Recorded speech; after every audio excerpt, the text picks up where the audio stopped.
You, yes you, right now, wherever you are, every choice you've ever made, the lies you've told and the truths you've whispered, the people you've hurt and the ones you've saved. What if they were never forgotten? Not by memory, not by fate, but by something watching, measuring, waiting. What if this life of yours, the routines, the victories, the quiet regrets, wasn't just life at all, but a test? Not a test you signed up for, not one you studied for, a test you were born into, without instructions, without even knowing what counts as a right answer. Look around you, at the objects in your room, at the last message you sent, at the thoughts running through your head just now. What if all of it is part of the question paper? Every word, every silence, every temptation you've resisted or surrendered to. Think back. The times you acted kindly when no one would have known otherwise. The times you chose selfishness and told yourself it didn't matter. What if each of those moments was a question and you've been answering all along? You've felt it before, that odd sense that someone, somewhere, is keeping score. Maybe it came when you narrowly avoided a disaster, or when a stranger's glance lingered a moment too long, or when events lined up so perfectly they felt scripted. And if there is a score, if there is an examiner, then passing or failing isn't about grades or trophies. It's about what happens to you after all this ends. Because if Earth is a test, then you are in the middle of it right now, and the clock is already running. You didn't choose the start of your story. Not the year you arrived, not the skin you wear, not the map that decided your seasons, your language, your first lullaby, but someone or something did. And the more you look at the details, the harder it is to believe they were set by chance. If Earth is a test, your test began the moment you opened your eyes. The first variables were locked in: your environment, your teachers, your trials. Like the opening lines of a question you didn't yet understand, they framed the answers you would one day give. Look closely at where you live. Climate, geography, resources. Each shapes what survival even means to you. A child born in a war zone answers questions about trust, fear, and courage that others will never see on their paper. A child born in peace may face subtler questions. Will you still act bravely when comfort could make you selfish? It's as though the conditions are tailored, not uniformly, but individually. Every person given a version of the exam designed for their strengths, weaknesses, and blind spots. And layered over that is culture, the code you didn't write, but are expected to navigate. It whispers, this is acceptable, this is shameful, this is success. If those norms are just part of the test, the question becomes, will you follow them blindly, resist them blindly, or examine them? Science calls this the Goldilocks zone, Earth's position in space, just right for liquid water, breathable air, stable seasons. That keeps our planet steady instead of tumbling in chaos. Oceans deep enough to feed storms, but shallow enough to let sunlight grow life. We applaud the odds, but rarely ask, just right for what purpose? The sheer precision suggests calibration, the way a teacher adjusts difficulty to see where a student's true limits lie. Too easy, and the answers mean nothing.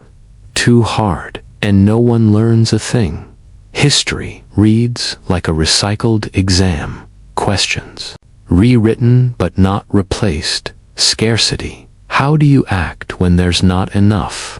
Abundance. How do you act when there's more than you need? Power. What do you do when you hold it? Powerlessness, what do you do when you don't? Empires have faced them, leaders have faced them, and so have you. In fact, you've answered them many times already. The form changes. Sometimes it's a famine, sometimes it's a promotion at work, sometimes it's a stranger asking for help on a rainy night. But the core remains. Think back to this morning. When you woke up late, did you blame the world or own the mistake? When you felt irritation rising, did you let it spill or swallow it for someone else's peace? When you saw something wrong, did you step in or step away? Each was its own quiet question. No warning, no applause, and no second try. But the ones may diff, the rules exist. Maybe they aren't about what you must do, but what your choices reveal about you. Not laws to obey, but mirrors. The way you treat the powerless, the way you react when threatened. Whether you share when no one will praise you for it. You've felt the edge of these rules before. That faint pressure to do the right thing, even when it costs you. That subtle unease when you take the easier, selfish road and try to forget it. That haunting awareness that the smallest acts weigh more heavily than they should. Imagine the test paper as more than events. It measures consistency. Do you act on principle or only when convenient? Adaptability. Do you grow from hardship or harden against it? Awareness. Do you see beyond your own paper to help someone struggling with theirs? Integrity. Do you still write the truth when you could cheat without being caught? If these are the marks being tallied, they explain something else. Why life so often seems unfair. Courage without reward. Compassion without recognition. There's another condition you never consented to. The time limit. It's not printed anywhere, not whispered in your sleep, but you know it's there, in the graying hair, the birthdays you count, the people you lose. Every question has an invisible deadline, and the only certainty is that the test will end for you one day, ready or not. This is why the easiest way to fail isn't to answer wrong, it's to not answer at all. Chance to write something worth grading. And maybe that's the most unnerving part. You've been taking this test since your first breath, without knowing what's being graded, or when the final question will come. But if the ground rules are real, they don't just measure you, they measure us together. The human species taking a collective exam, with one shared result sheet. Which means the next layer of this isn't personal, it's global, and you're part of it, whether you want to be or not. Look again at today. You have already answered questions you didn't recognize. You will answer more before you sleep. Some will seem trivial. The tone you take in a message, the decision to pause and listen or rush past, the choice to admit you were wrong. Others will shape years of your life, whether you forgive, whether you take a risk, whether you stand up to someone stronger than you, and each will leave a mark somewhere beyond your vision, in a ledger you may never read. The test is quiet, patient. It does not need you to believe in it. It will wait through your denial, your distractions, your comforts, and your struggles. It will keep placing questions in your path, shaped to fit the person you are becoming, to see if you will become more than you were. And when your time runs out, the paper will close, whether or not you feel ready. If all of this is true, then there's something else you need to know. You are not being measured in isolation. There is a collective paper, one for humanity itself. Every war, every alliance, every act of creation and destruction feeds into it. your answers bleed into it too, in ways you can't trace. You might think your kindness to a single person is small, but it can ripple outward through their choices, touching someone you will never meet. The same is true for your cruelties, your indifferences. In that sense, we are all co-authors of the same story, graded together on what we build, what we break, and what we choose to leave behind. And that brings us to the next layer, the one where your private answers are no longer just about you. They are part of humanity's grade. The collective test has been running as long as the species, and it is still being written in every act of cooperation, every division, every leap forward, every step back. The question now is not whether you are in the test, it's how much of the final score will carry your handwriting. And the next question, the one you will walk into as soon as this moment ends, may well decide more than you think. You've been told life is about finding your purpose.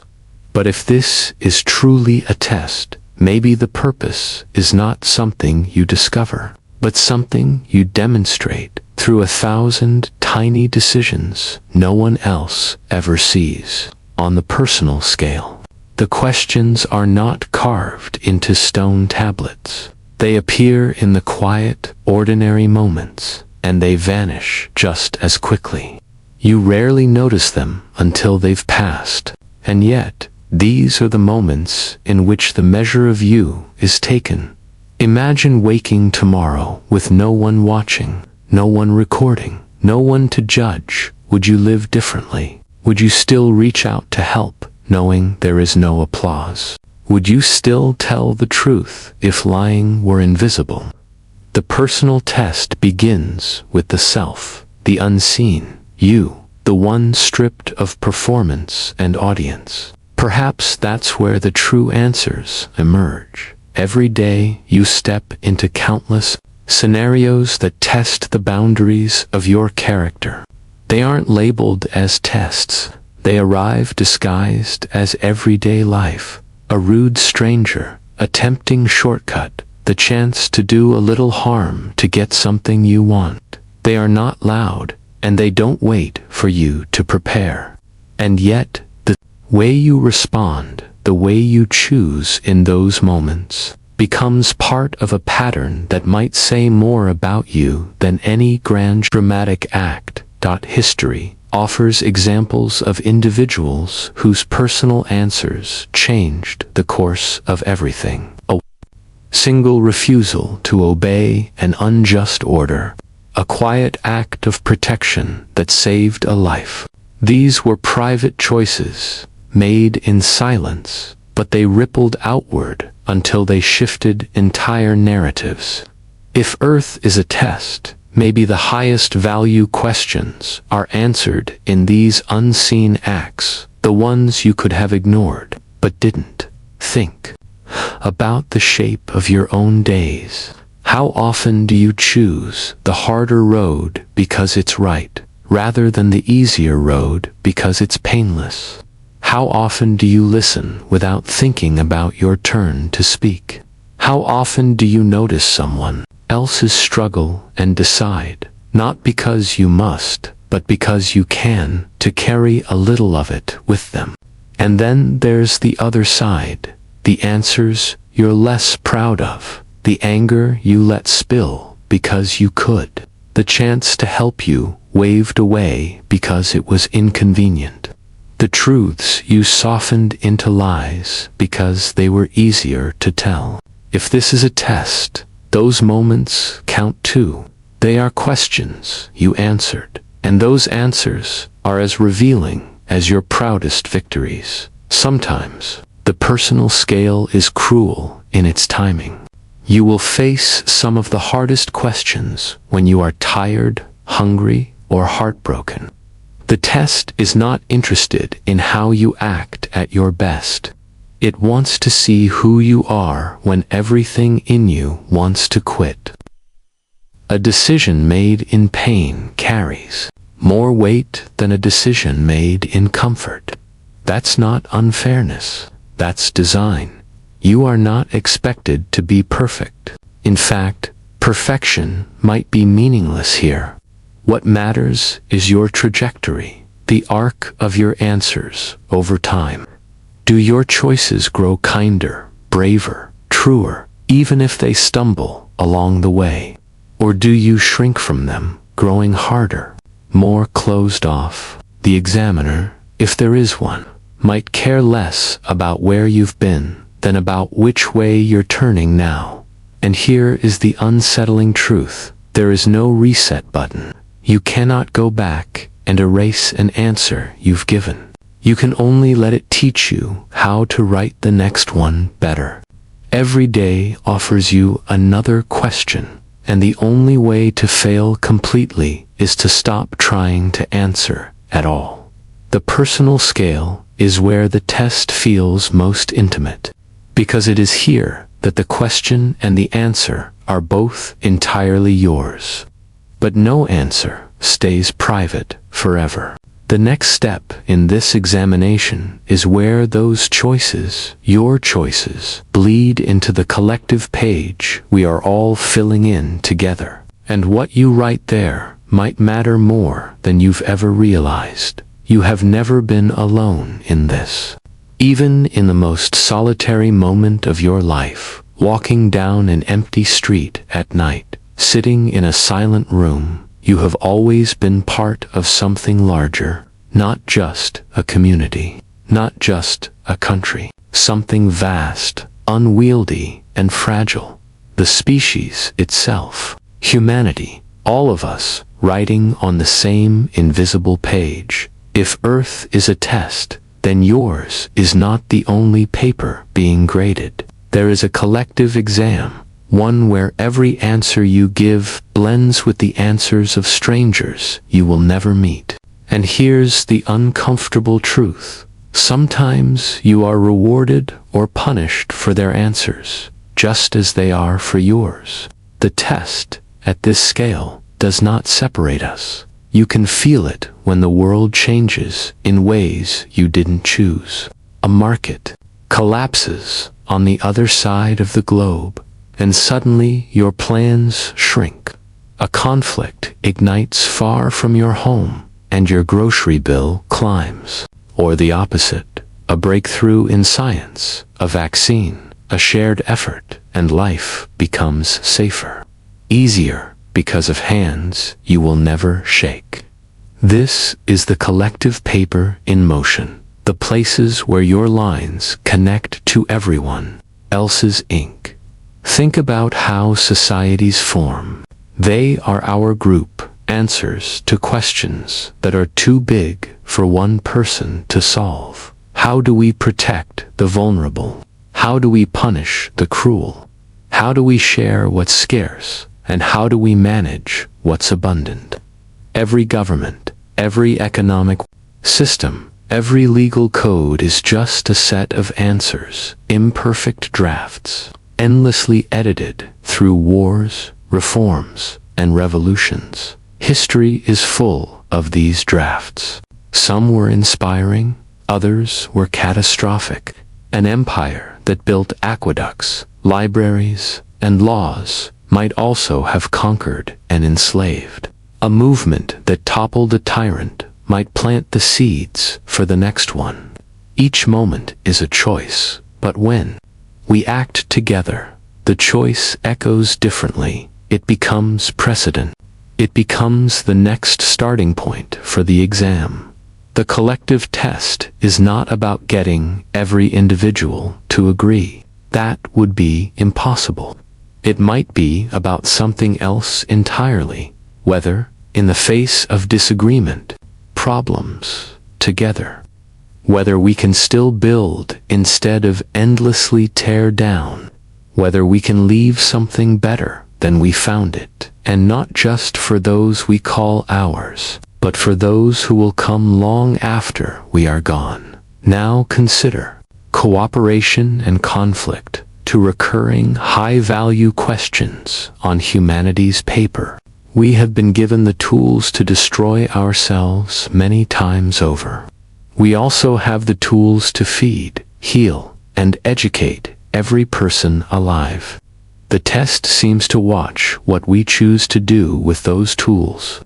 When disaster strikes, an earthquake, a flood, a plague, the question is rarely just, can we survive? It is, can we survive without abandoning each other in the process?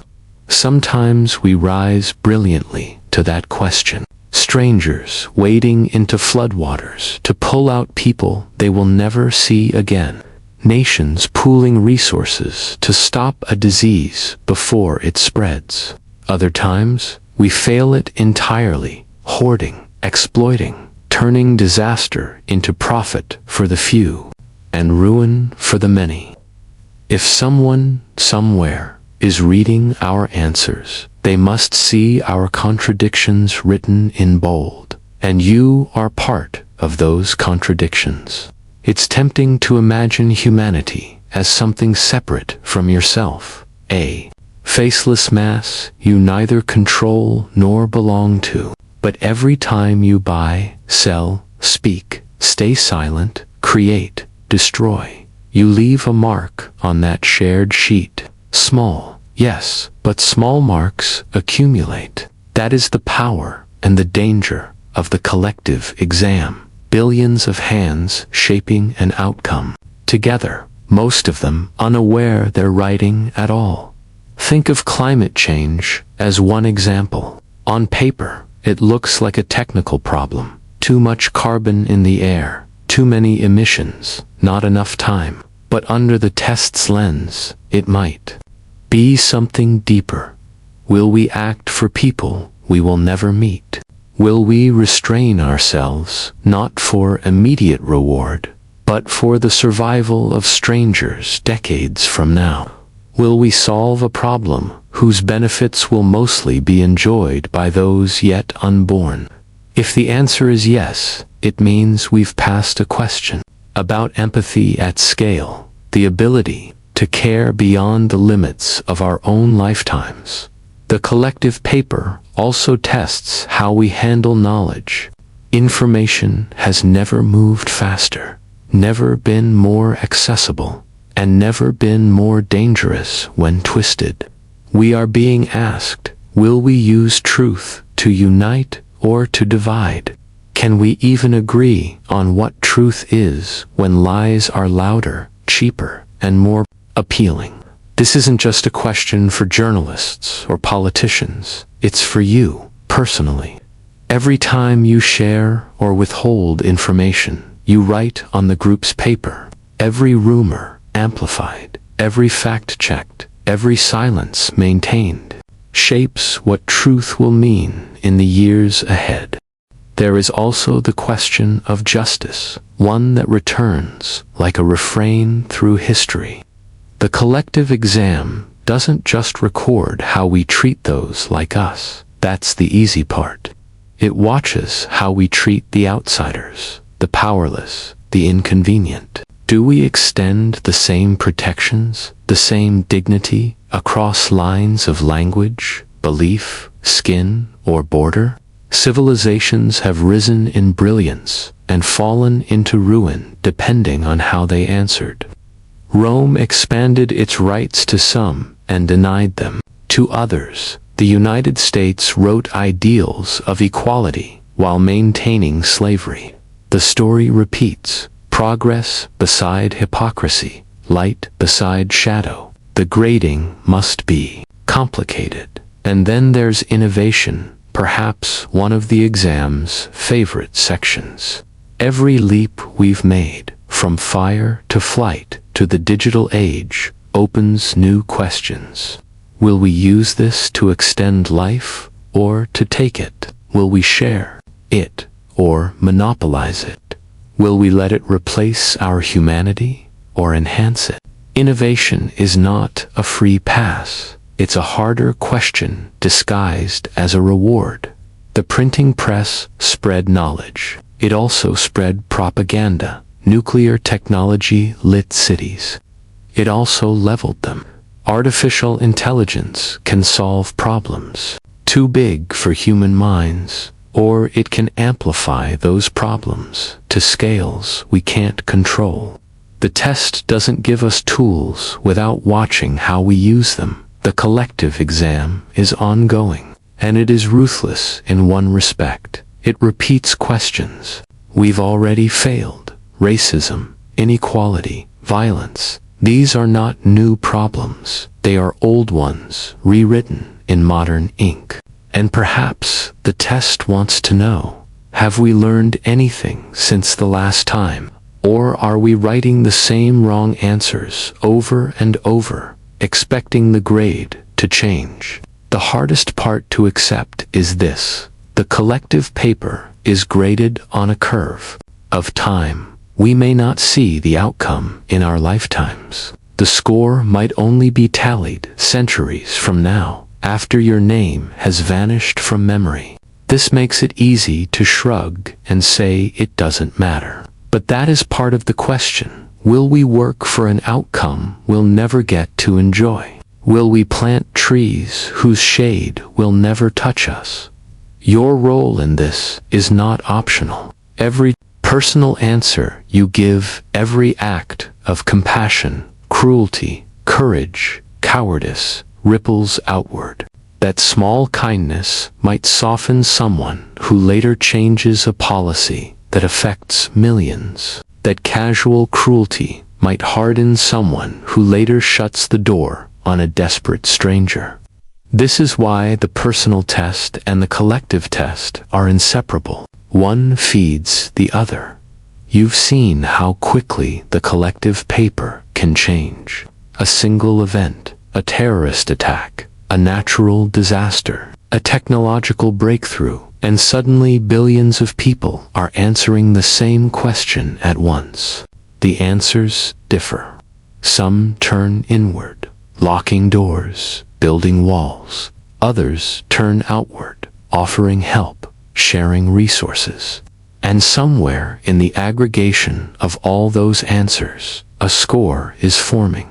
But here's a secret, one you may not have considered. The collective exam might not be looking for perfection. It might be looking for a tipping point.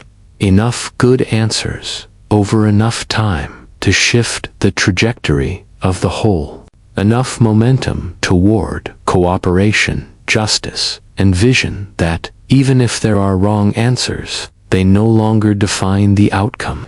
The examiner, if there is one, may simply be waiting to see if we can get there before the clock runs out. And you have more influence on that tipping point than you think. It is not always about grand gestures or global platforms. Sometimes the smallest interventions push the collective balance.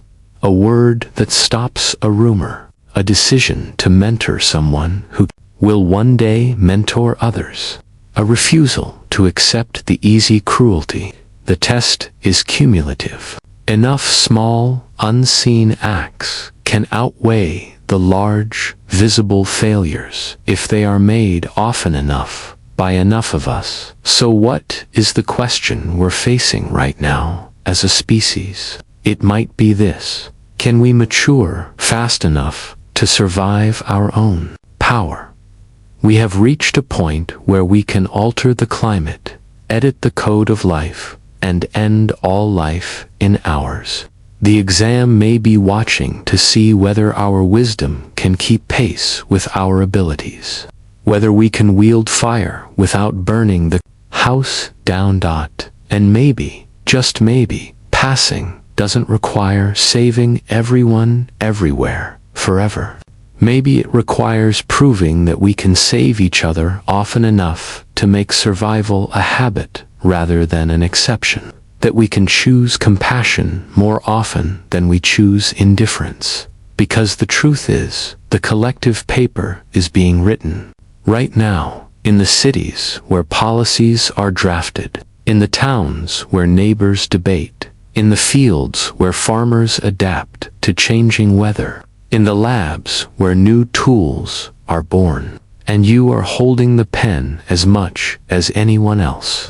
Every shared moment, every ripple from your decisions, threads into the larger fabric of answers. Some pages in this paper will be dark, full of cruelty and short-sightedness. Others will be luminous, filled with selflessness and vision. No single page defines us. It is the accumulation that matters, the weight of light against the weight of shadow. And maybe this is the hidden mercy of the whole design. You do not have to correct the entire test yourself. You only have to add enough good answers that they change the balance. You only have to refuse to let the worst ones pass unchallenged.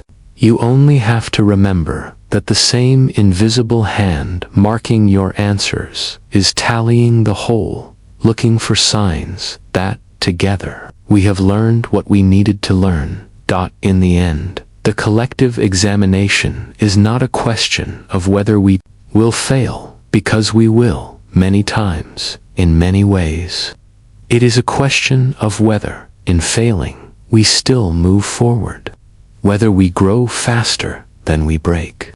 Whether we can reach that tipping point before the final bell sounds. And when it does, when the test is over and the pages are gathered, whether by human hands or something far beyond them, the grade will not be for you or for me alone. It will be for us, all of us, the single shared life we built on this pale blue world, and what we chose to do with it while we could. That, more than any personal victory or private struggle, is the answer that might matter most.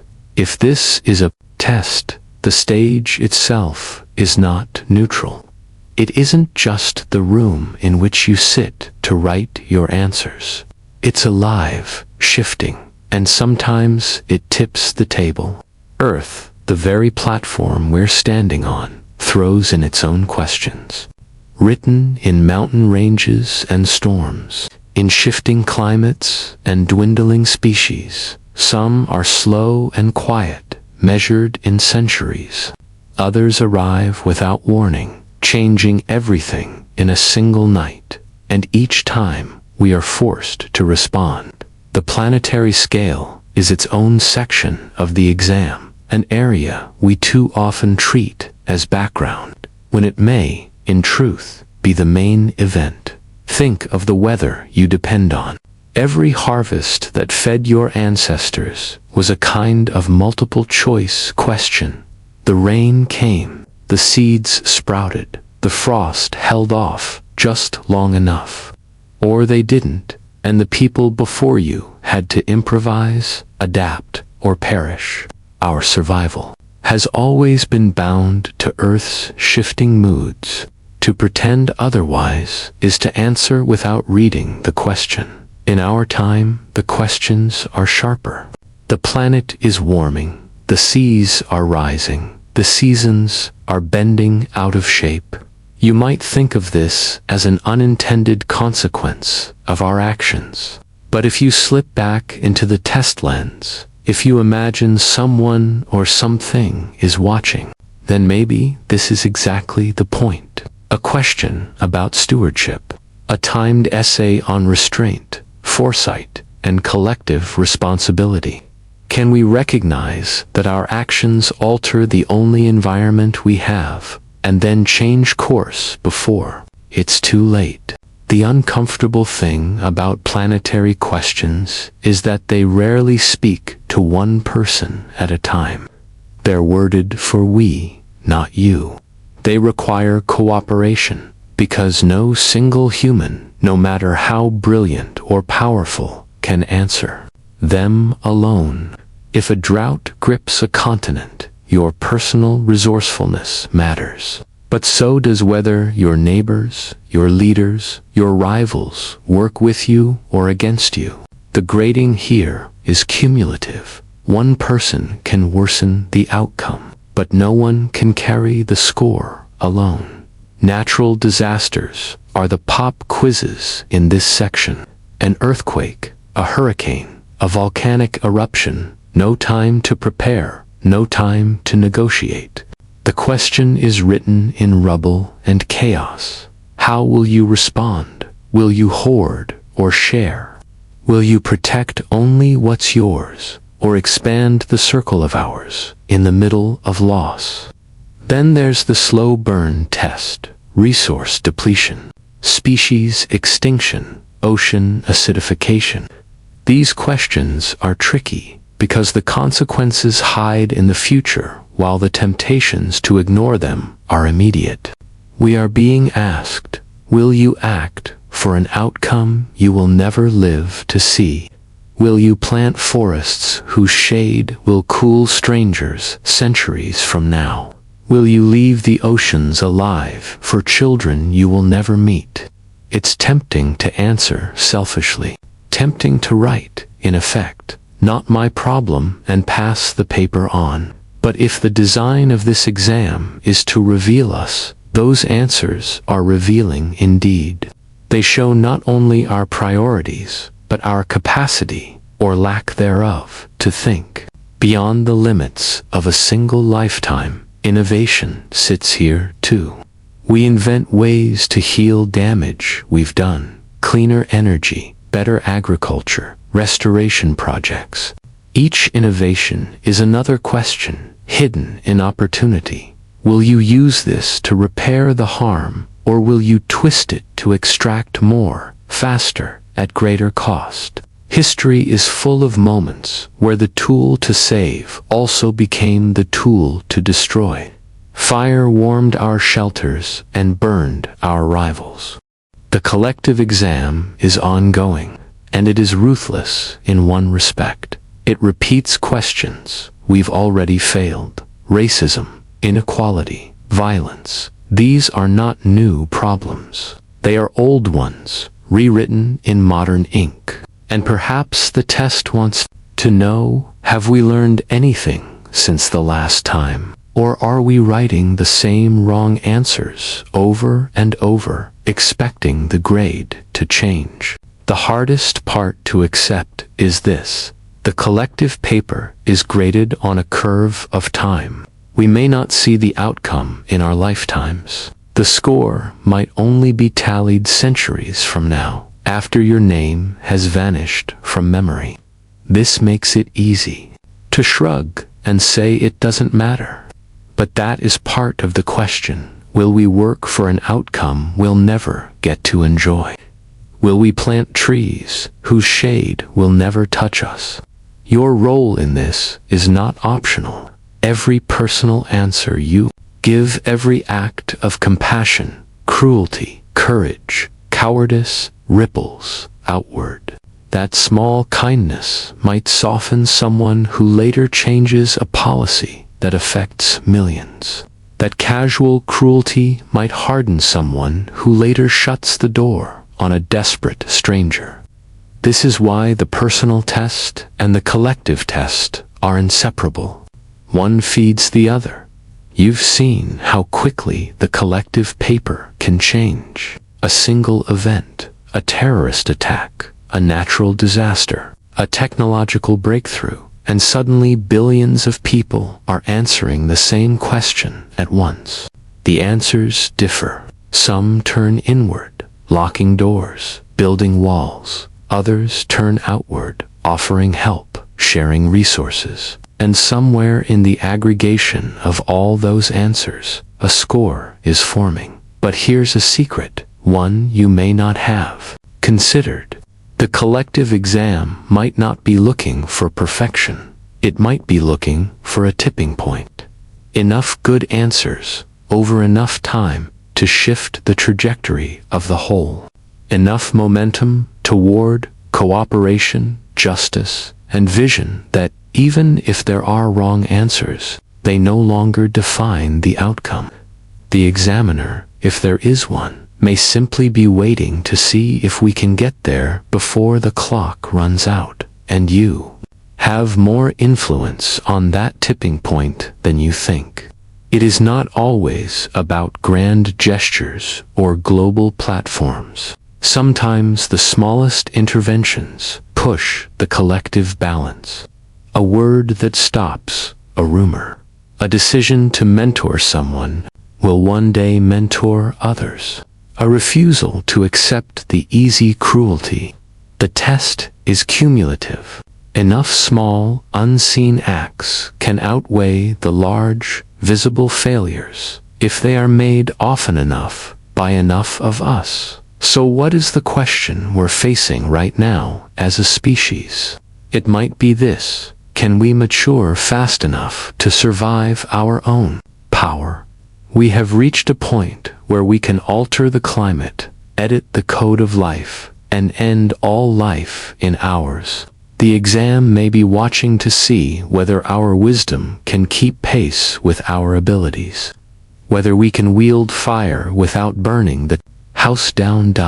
And maybe, just maybe, passing doesn't require saving everyone, everywhere, forever. Maybe it requires proving that we can save each other often enough to make survival a habit rather than an exception. That we can choose compassion more often than we choose indifference. Because the truth is, the collective paper is being written right now in the cities where policies are drafted, in the towns where neighbors debate, in the fields where farmers adapt to changing weather, in the labs where new tools are born, and you are holding the pen as much as anyone else. Every shared moment, every ripple from your decisions, threads into the larger fabric of answers. Some pages in this paper will be dark, full of cruelty and short-sightedness. Others will be luminous, filled with selflessness and vision. No single page defines us. It is the accumulation that matters, the weight of light against the weight of shadow. And maybe this is the hidden mercy of the whole design. You do not have to correct the entire test yourself. You only have to add enough good answers that they change the balance. You only have to refuse to let the worst ones pass unchallenged. You only have to remember that the same invisible hand marking your answers is tallying the whole, looking for signs that together we have learned what we needed to learn. In the end, the collective examination is not a question of whether we will fail, because we will, many times, in many ways. It is a question of whether, in failing, we still move forward, whether we grow faster than we break, whether we can reach that tipping point before the final bell sounds, and when it does. When the test is over and the pages are gathered, whether by human hands or something far beyond them, the grade will not be for you or for me alone. It will be for us, all of us, the single shared life we built on this pale blue world, and what we chose to do with it while we could. That more than any personal victory or private struggle is the answer that might matter most. If this is a test, the stage itself is not neutral. It isn't just the room in which you sit to write your answers. It's alive, shifting, and sometimes it tips the table. Earth, the very platform we're standing on, throws in its own questions, written in mountain ranges and storms, in shifting climates and dwindling species. Some are slow and quiet, measured in centuries. Others arrive without warning, changing everything in a single night, and each time we are forced to respond. The planetary scale is its own section of the exam, an area we too often treat as background, when it may, in truth, be the main event. Think of the weather you depend on.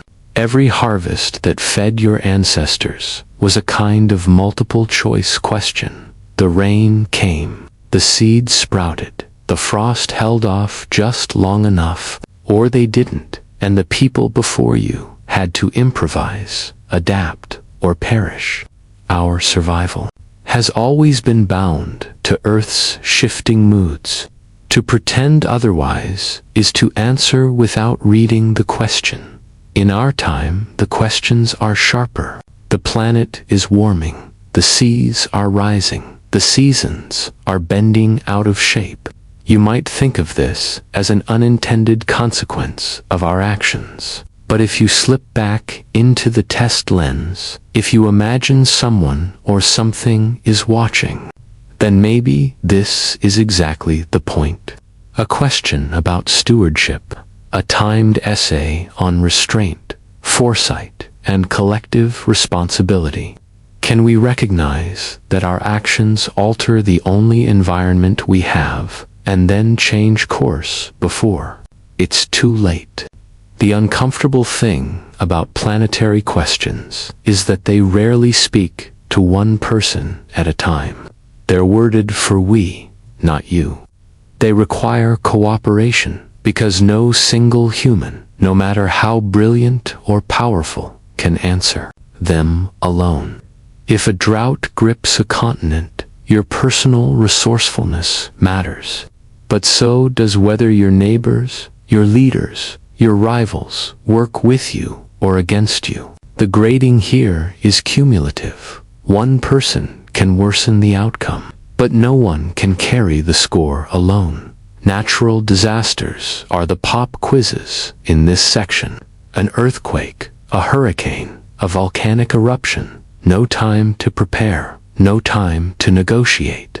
The question is written in rubble and chaos. How will you respond? Will you hoard or share? Will you protect only what's yours, or expand the circle of ours in the middle of loss? Then there's the slow burn test, resource depletion, species extinction, ocean acidification. These questions are tricky because the consequences hide in the future, while the temptations to ignore them are immediate. We are being asked, will you act for an outcome you will never live to see? Will you plant forests whose shade will cool strangers centuries from now? Will you leave the oceans alive for children you will never meet? It's tempting to answer selfishly, tempting to write, in effect, not my problem, and pass the paper on. But if the design of this exam is to reveal us, those answers are revealing indeed. They show not only our priorities, but our capacity, or lack thereof, to think beyond the limits of a single lifetime. Innovation sits here too. We invent ways to heal damage we've done, cleaner energy, better agriculture, restoration projects. Each innovation is another question, hidden in opportunity. Will you use this to repair the harm, or will you twist it to extract more, faster, at greater cost? History is full of moments where the tool to save also became the tool to destroy. Fire warmed our shelters and burned our rivals. The atom lit our cities and vaporized them. What will we make of solar arrays, genetic engineering, AI that can optimize whole systems? Will we treat them as lifelines or weapons in disguise? There's another layer to the planetary section, the way it asks us about humility. We tend to believe we are masters of this world, but a single virus can bring the machinery of nations to a halt. A single plume of ash from a volcano can dim the sun over continents. The test slips in a reminder. You are powerful here, but not in control. The real question might be, can you live in balance with something that could erase you without malice, without warning? And balance is harder than conquest. It requires restraint, patience, and the ability to walk away from profit, glory, or comfort when the cost is too high for the world that sustains you.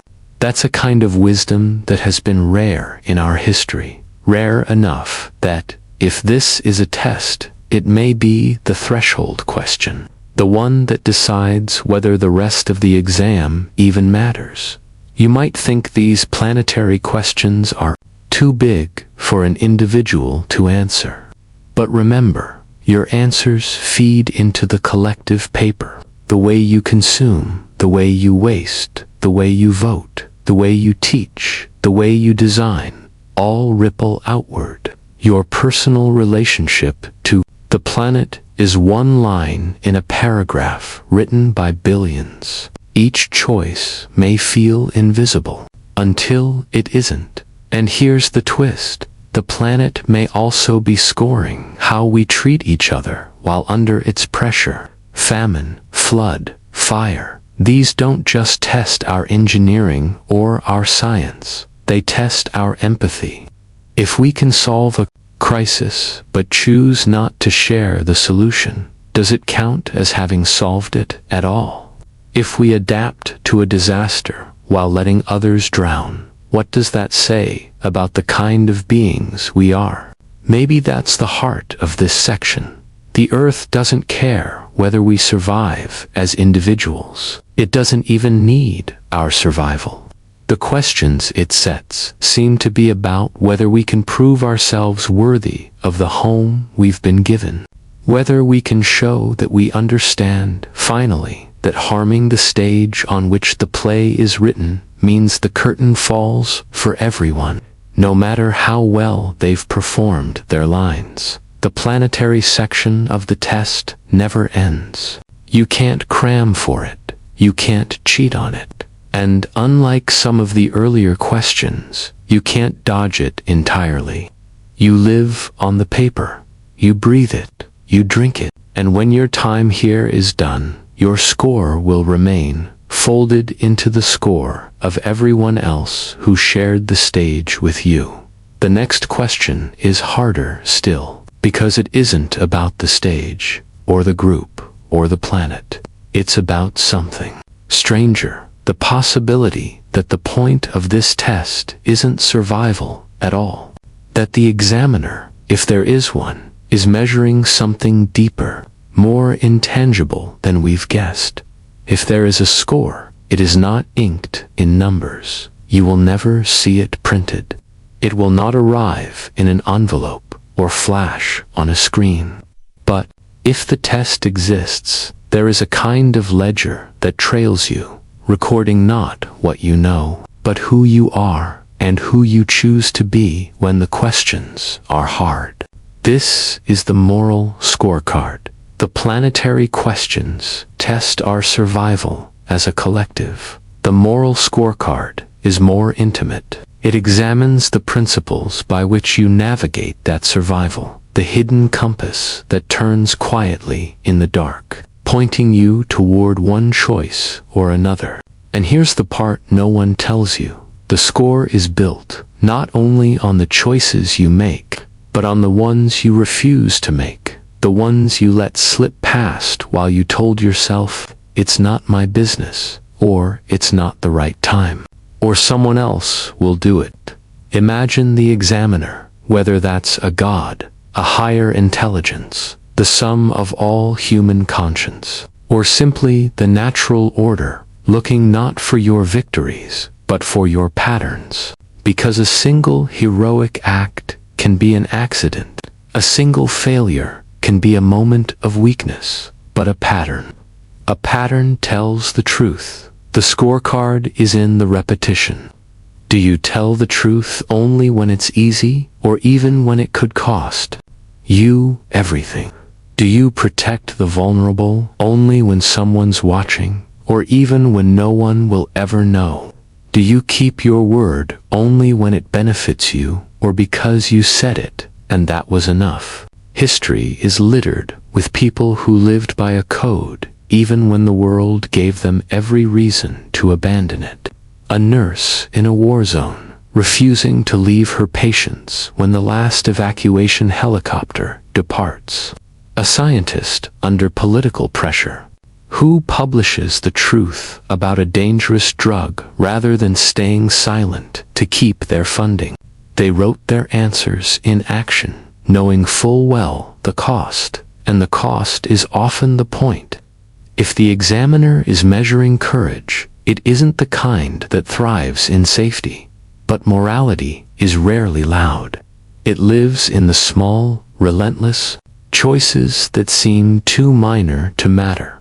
The patience you show to someone learning what you already know. The apology you offer when you could pretend you were right. The decision to share credit when you could have taken it alone. Every one of these moments leaves an imprint. And if the scorecard exists, they weigh more than you realize. Here's the twist. There may be more than one scorecard being kept. There's yours, the private tally of your own actions, and then there's the scorecard the world keeps for you, the memory of your impact on others. Sometimes they match, sometimes they are miles apart. You may see yourself as generous, but if your generosity has strings you don't admit to, others may have been marking you differently all along.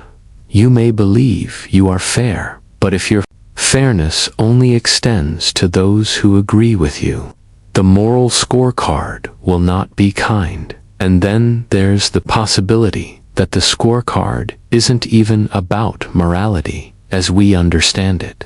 What if the examiner's code is different? What if what we call good and bad are just the questions, not the answers? What if the point is to see whether we can transcend our own instincts and reach toward something higher, or whether we will cling to the rules we inherited even when they no longer serve?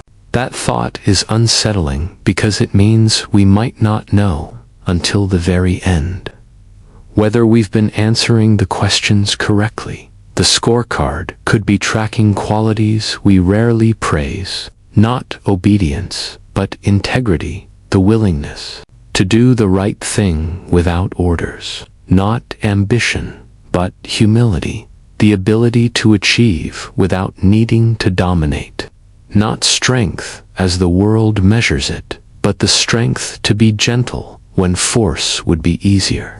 In this sense, the test isn't about how much you win, but about what you become in the process.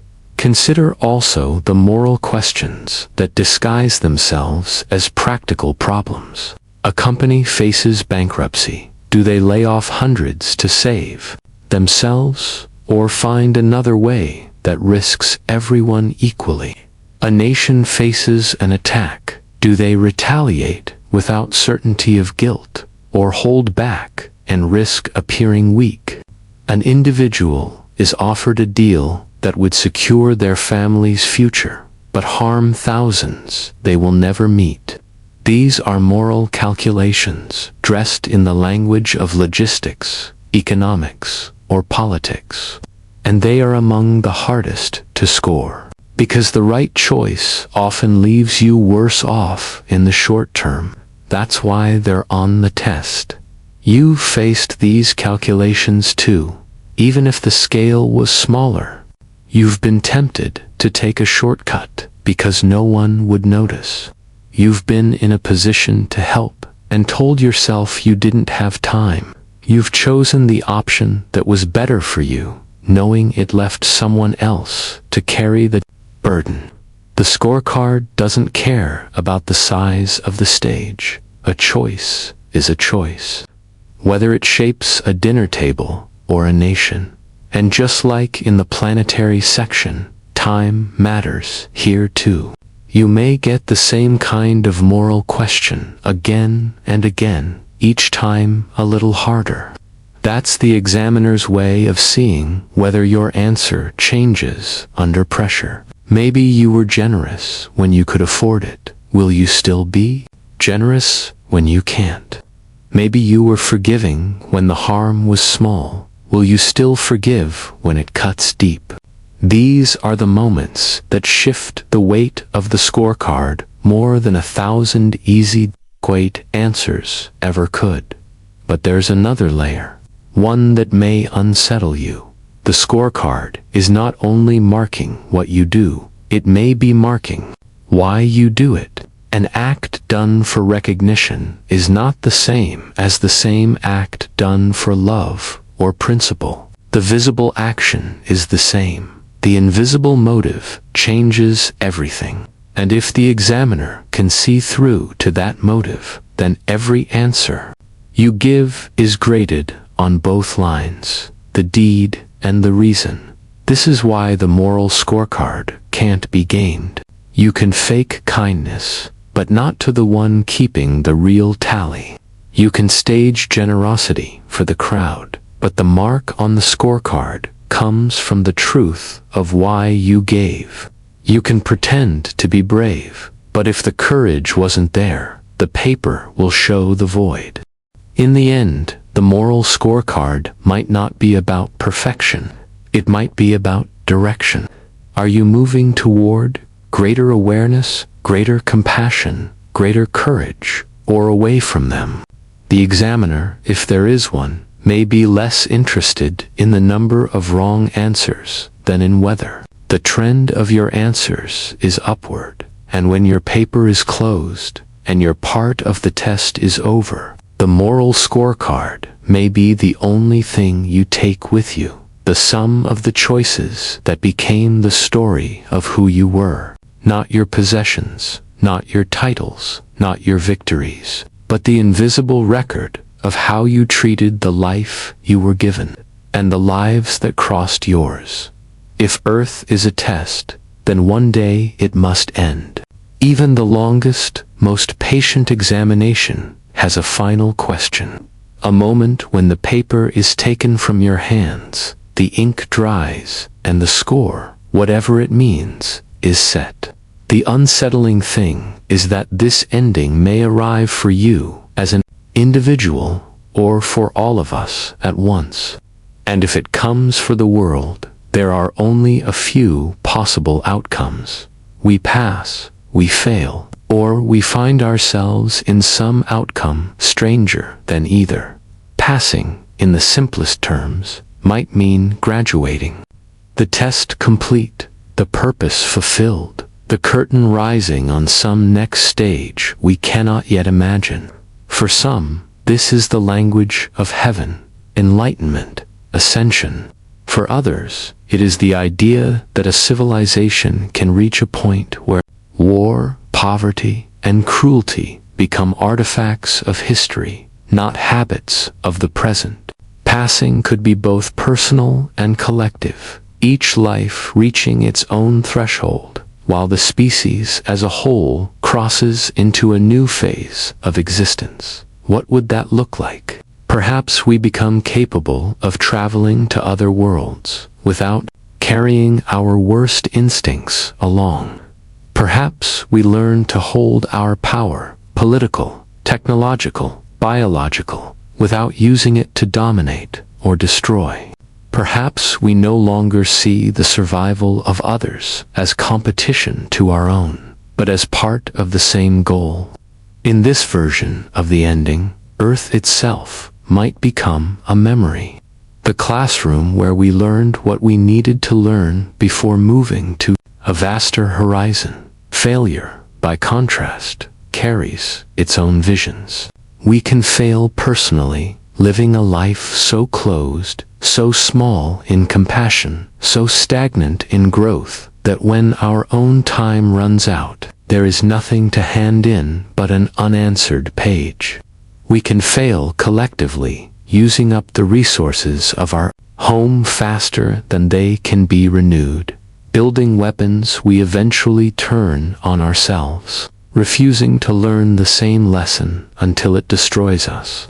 In this ending, the test does not need to be graded. The consequences grade themselves. Extinction is the cleanest of results. There is no coming back to change the answer. But perhaps the most haunting possibility is that the outcome is neither pass nor fail as we imagine them. The test may be infinite. What if there is no graduation day, no final bell? What if the point is not to leave the classroom, but to remain in it, answering harder and harder questions as we grow? We might imagine that frustrating the desire to be done is strong. Yet there's a strange dignity in the thought that the test is simply life itself, that the point is not completion but participation, not the score but the act of writing until the last breath.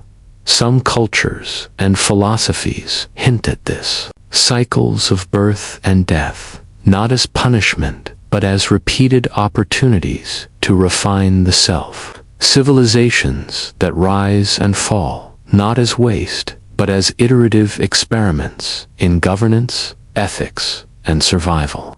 Perhaps Earth has hosted not one humanity, but many, each leaving faint traces, each iteration a draft of the same story. If the examiner is patient, if time is abundant on a scale we cannot fathom, then failure may simply trigger a reset, a clean sheet, new players. The question, REWORDED. And then there are the outcomes we can barely name. What if passing? The test means dissolving into the very intelligence that set it, becoming part of a larger mind, losing the boundaries of self entirely. What if failing means not annihilation, but being set aside, sealed off from the rest of life, unable to affect it, a kind of cosmic quarantine? What if there are many rooms, many tests, and this one is simply the first in a sequence so long that our entire species is but a single step? There's an unease in realizing how little we can know about the consequences. But perhaps that is also by design. If the test is meant to reveal us, then knowing the reward or punishment too clearly might change how we answer. A child might study harder if they know a prize awaits. But they might also study dishonestly, gaming the system for the result, rather than engaging with the questions. An adult might behave well to avoid punishment, but the behavior would be hollow if the motive was fear rather than conviction. In this light, the ambiguity of the ending is part of the integrity of the exam. Still, it's human to speculate.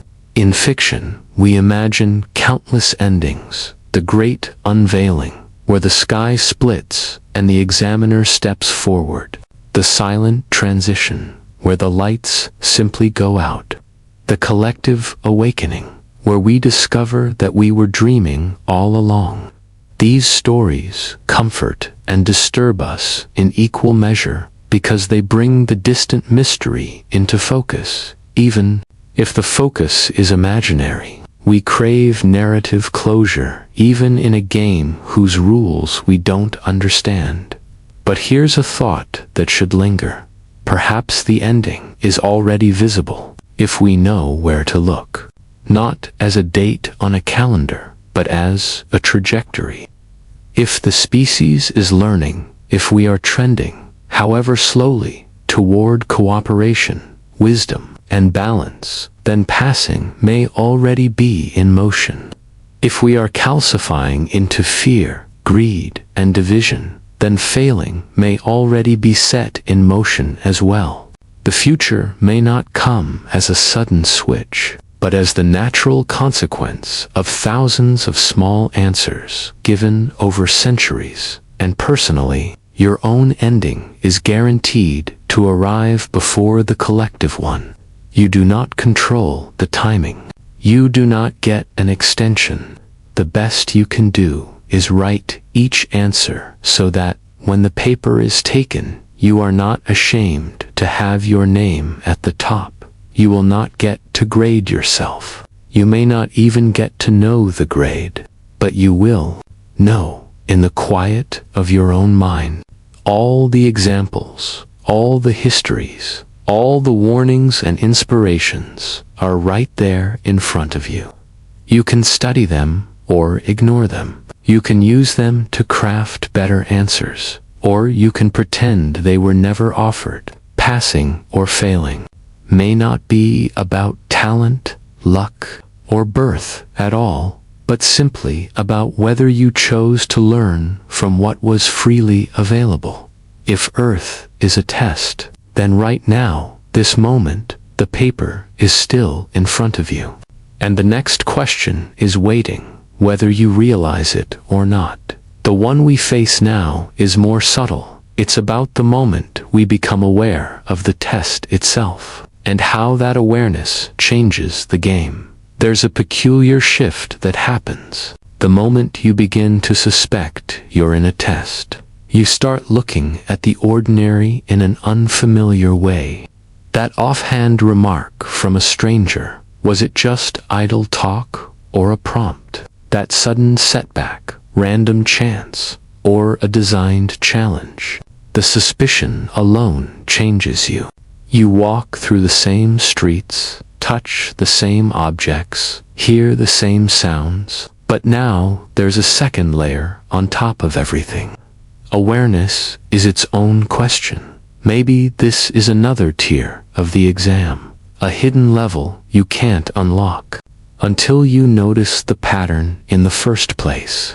Most of us spend years, even decades, answering without realizing there's a paper in front of us. But the moment you do, everything sharpens. You begin watching yourself, not in a paranoid way, but with the curiosity of someone who knows they are both the student and the subject. This can be a trap.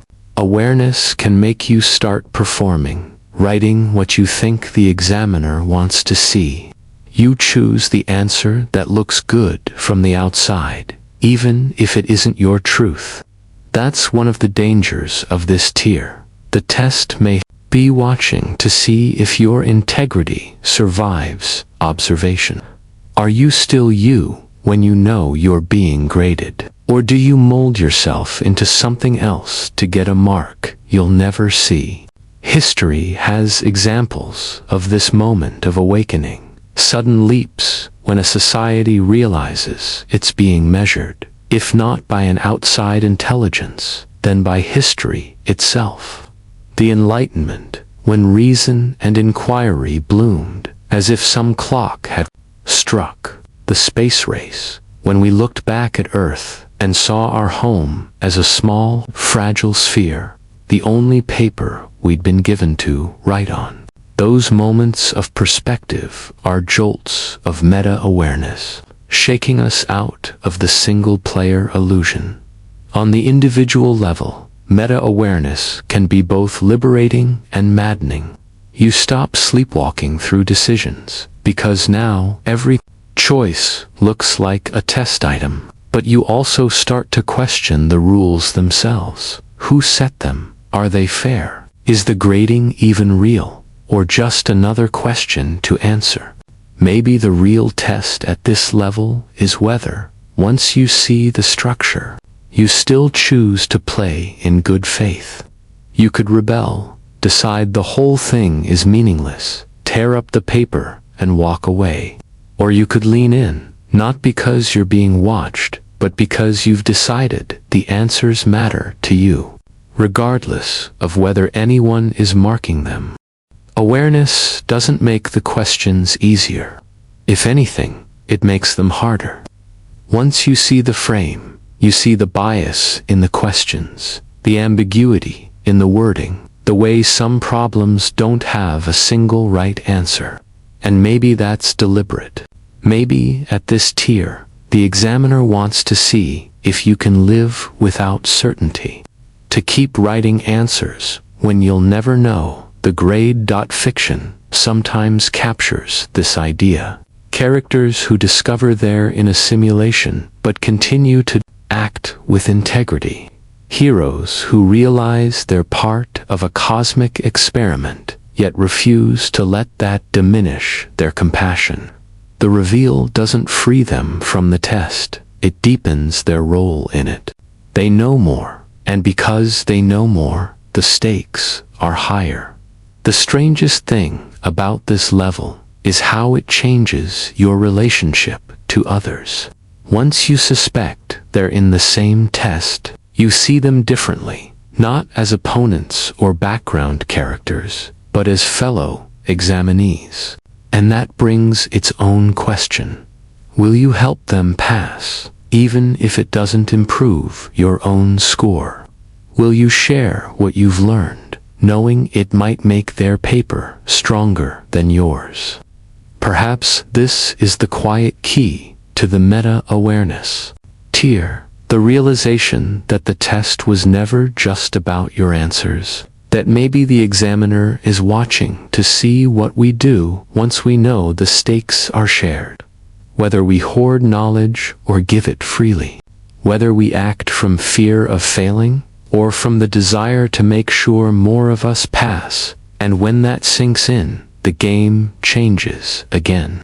You stop thinking about the grade you'll get and start thinking about the kind of story the examiner will read when the whole pile of papers is gathered at the end. Whether they'll see a species that woke up and rose together, or one that woke up and turned on itself. The next part of the test will push this further, because if awareness changes behavior, then the act of observation itself may be part of the design. And that takes us to the observer effect, where simply knowing we are being watched changes who we are. You've felt it before, even if you didn't have a name for it.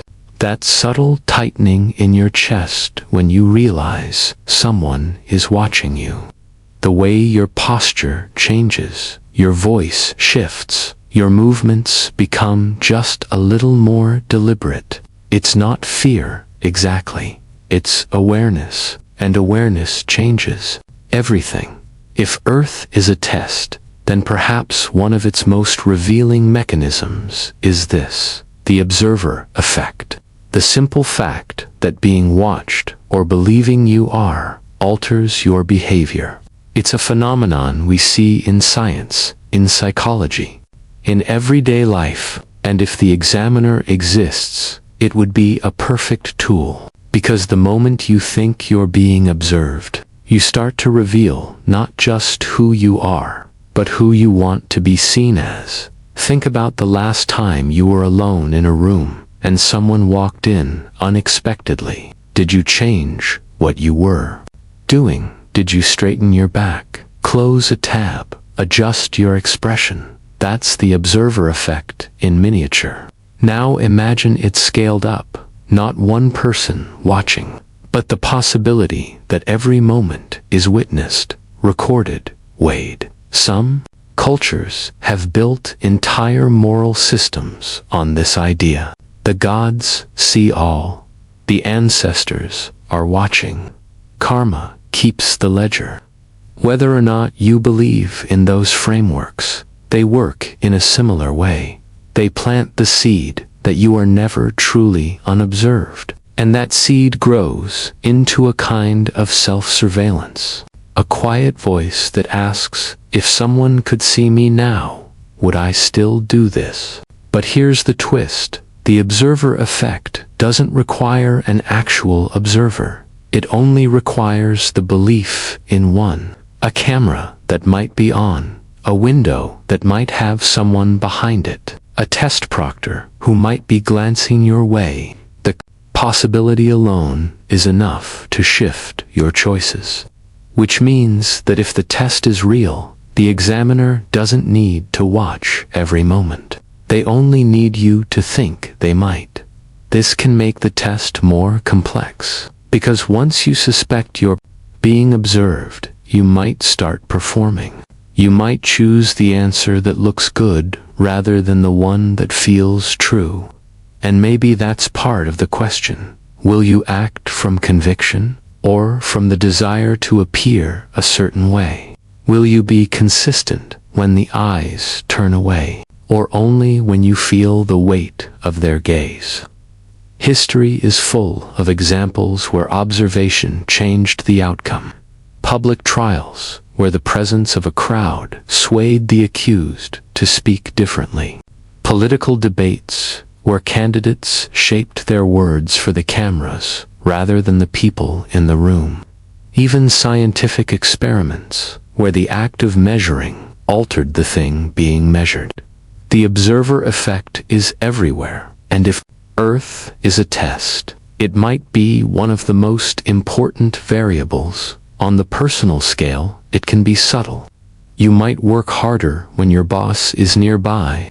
You might drive more carefully when you see a police car in the mirror. You might speak more gently when someone you admire is listening. These are small shifts, but they reveal something. Part of you is always calibrating for the audience, real or imagined. And yet, there's another side to this. Sometimes, knowing you're being watched brings out your best. Athletes run faster. In front of a crowd, musicians play with more passion when the room is full. A person might hold their temper because they know a child is watching. In these moments, the observer effect isn't about hiding your flaws. It's about rising to your ideals. But the most telling moments are when you think you're unobserved. That's when the mask slips. That's when the examiner, if there is one, might lean in the closest, because the gap between how you act when watched and how you act when alone is the measure of your integrity. The smaller the gap, the more authentic the answers on your paper. There's a deeper question here. What happens when you internalize the observer? When you carry the sense of being watched even into solitude? Some call it conscience, some call it self-respect. It's the point where you no longer need the possibility of an audience to guide your choices. You've become your own witness. If the test is designed to cultivate anything, this might be it. The ability to live as though every act matters, even when no one will ever know. Of course, the observer effect can also be used against you. Surveillance can breed fear, conformity, the suppression of dissent. If you believe you're always being watched by a hostile eye, you may stop taking risks, stop speaking truths, stop being yourself. And maybe that's another question on the exam. Will you still act with courage when you know the cost of being seen?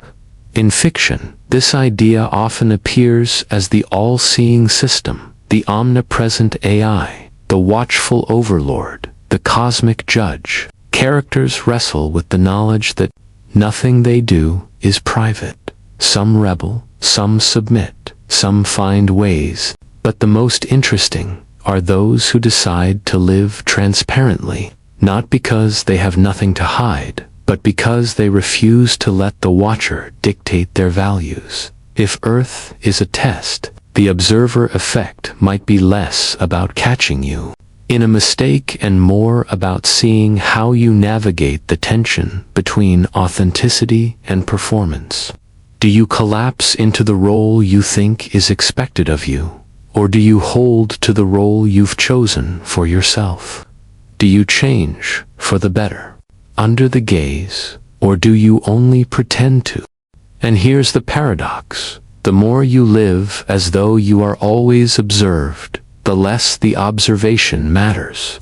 You stop adjusting for the gaze because your choices are already aligned with the self you want to be. In that sense, the observer effect becomes irrelevant, not because it stops, but because it no longer changes you. Maybe that's the graduation point for this part of the exam. When the presence or absence of the watcher no longer shifts your answers. When you've internalized the standard you want to meet, and you meet it whether the room is full or empty. But until then, the observer effect is in play. Every interaction, every decision, every hesitation is part of the record. And the record is not just for the examiner, it's for you. Because one day, you may look back at the paper you've been writing all your life, and the question will not be, did they see me, but would I be proud if they did? The next section of the test takes this even further, because it's not just about being watched. It's about becoming the watcher yourself, turning that gaze inward, and learning to live as both the examined and the examiner. You've spent your whole life under the gaze of others' parents, teachers, strangers, friends, the invisible audience of possibility. But there comes a point when the most important observer is no longer out there. It's in here. Self-observation is not the same as self-criticism. Criticism is a verdict. Observation is a mirror. One condemns or praises, the other simply reflects. And in that reflection, you begin to see the patterns you've been living without noticing. The way you reach for your phone when you're anxious. The way your voice softens when you're unsure. The way you avoid certain truths because they feel too heavy to hold.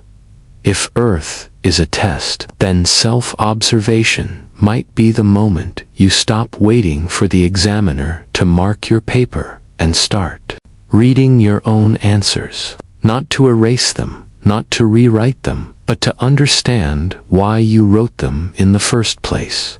The skill begins quietly. You catch yourself mid-reaction, the sharp reply you were about to give, the excuse you were about to make, and you pause. You don't force a change, you simply notice. That pause is the first crack in the automatic machinery of habit. Through it, light begins to enter. Over time, the act of noticing becomes less effortful. You start to see your thoughts as they form, like clouds gathering before a storm. You see the moment a choice branches into two paths, one familiar, one uncertain, and you realize that the observer in you is not here to control, but to witness. Control may come later, but witnessing comes first. This is where the test deepens. Because when you become your own observer, you can no longer claim ignorance. You can't say, "I didn't realize I was doing that," because you did. And with that awareness comes responsibility. The responsibility to decide whether you will keep doing it. Self-observation is not always comfortable. It will show you the parts of yourself you've been avoiding, the pettiness, the envy, the fear. But it will also reveal the quiet strengths you overlook, the patience you didn't know you had, the kindness you offer without thinking, the resilience that carries you through storms. And here's the paradox. The more you observe yourself, the less you need the gaze of others to guide you. You begin to live in alignment with your own standards, not because someone might be watching, but because you are. You become both the examined and the examiner, the writer and the reader of your own test. In this way, the observer effect turns inward and transforms. It's no longer about performance for an audience. It's about integrity for yourself. And when you reach that point, the external watcher, if they exist, becomes almost irrelevant, because you've already chosen the answers you can live with. The next section will take this one step further, from observing yourself to observing the test itself. Because once you can see your own patterns clearly, the next question is, who designed the paper you're writing on, and why? You've learned to watch yourself. Now you begin to watch the thing you are inside of. At first, the test feels invisible, just life unfolding. But once you start to notice your own patterns, you also start to notice the patterns of the world around you. The way certain questions keep repeating in different forms. The way challenges arrive, not randomly, but with a strange precision, as if designed to press on the exact places you resist growing. You begin to suspect that the test is not a single sheet of paper, but a living environment, a labyrinth that shifts as you move through it. Some corridors are brightly lit, others are shadowed. Some doors open easily, Others require you to learn something before the lock will turn. And sometimes the same door appears again and again until you finally choose to walk through. Observing the test means stepping back far enough to see its architecture.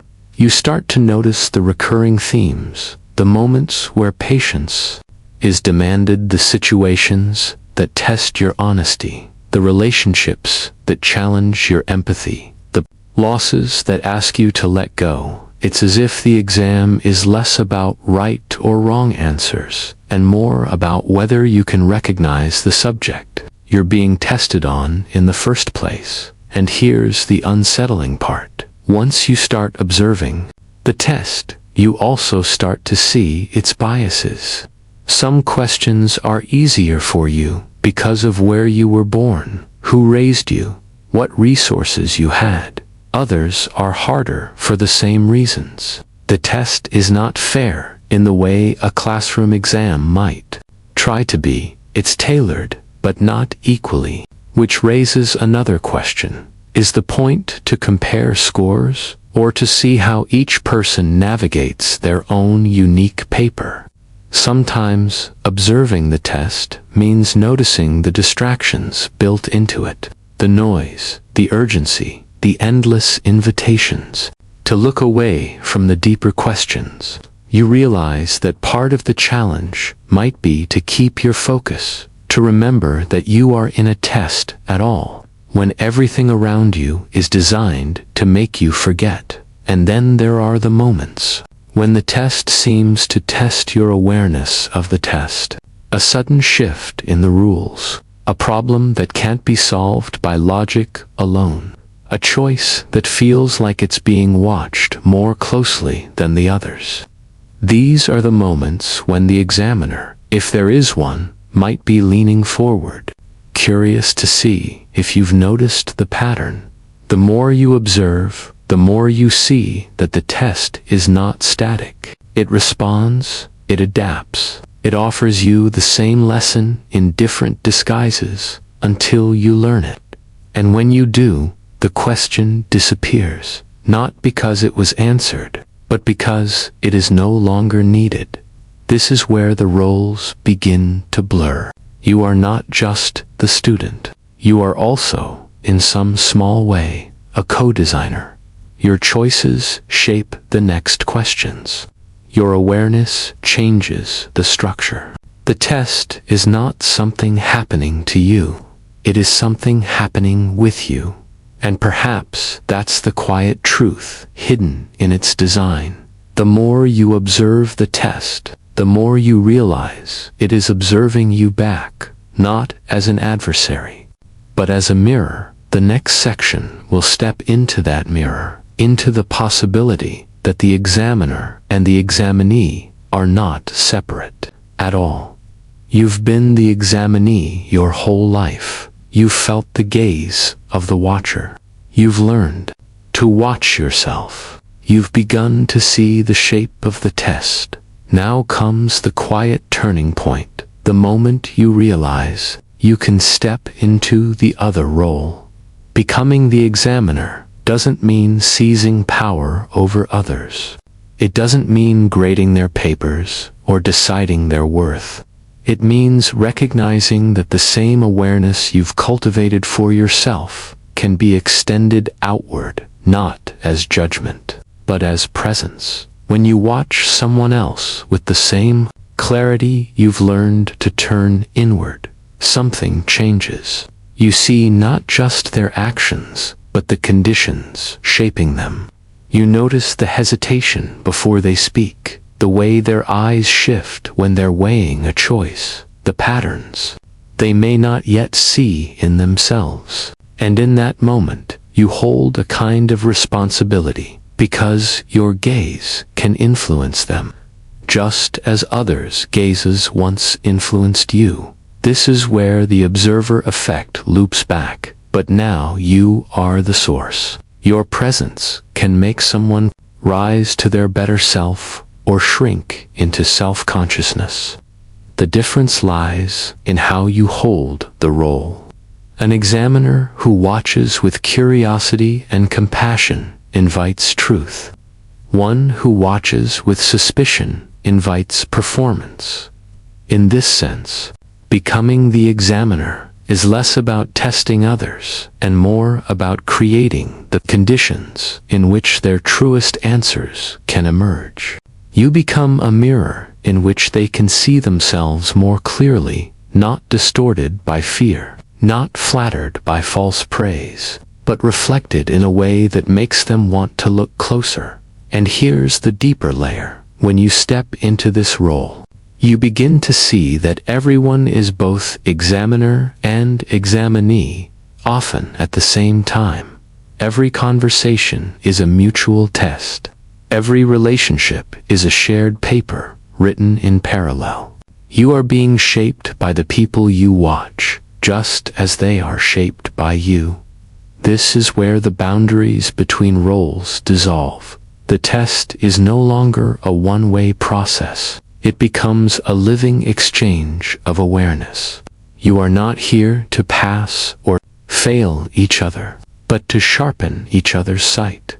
And perhaps, if the test was designed with any intention at all, this is the point of it, to bring you to the place where you can hold both roles at once, to live as the examined, the examiner, the learner and the teacher, the one who is shaped. You've been the examinee, you've been the examiner. You've watched yourself, and you've watched the test. Now, the final shift, you begin to see that there was never a separation at all. The questions, the challenges, the patterns, they were not placed in front of you by some distant hand. They rose from within you, like dreams you forgot you were dreaming. Every corridor of the labyrinth was shaped by your own choices, your own fears, your own longings. The examiner's gaze was your gaze, reflected back through the eyes of others. It's a strange realization, because it means there is no outside. The test is not something you are in, it is something you are. Every question is a moment of your own unfolding. Every answer is simply the way you chose to be in that moment. When you see this, the pressure changes. There is no pass or fail, because there is no scorekeeper apart from you. There is only the ongoing act of becoming the way a tree is always growing, even when no one is measuring its height. This doesn't make the test easier. In some ways, it makes it harder, because you can no longer imagine that someone else will hand you the final grade. You are the one writing the paper, reading it, and deciding what it means. You are the architect and the traveler, the storyteller and the story, and perhaps this was the point all along. To bring you to the place where you could hold that truth without fear, to live without waiting for the examiner's nod, because you have learned to nod to yourself. From here, the test becomes something else entirely. It becomes play, exploration, a way of discovering what you can create when you stop thinking of life as something to be passed, and start thinking of it as something to be lived. And maybe, just maybe, that's the moment the test ends. Not because you've finished it, but because you've realized it was never separate from you in the first place. You began as the examinee, not knowing there was a test. You felt the gaze of the watcher, and you changed beneath it. You learned to watch yourself, to see the patterns in your own hands.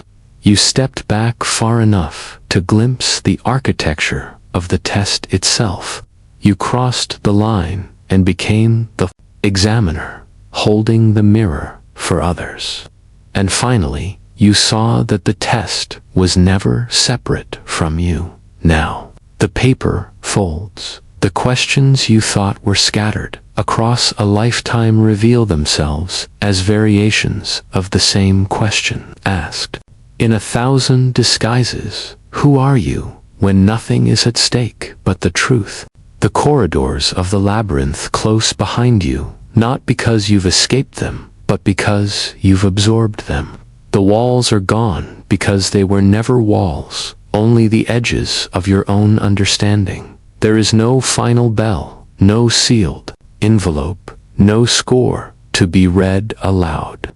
The test ends the way a tide ends, not with a line in the sand, but with the slow, quiet retreat of the water, leaving you standing in the open. And in that open space, you realize something simple. You were never here to pass.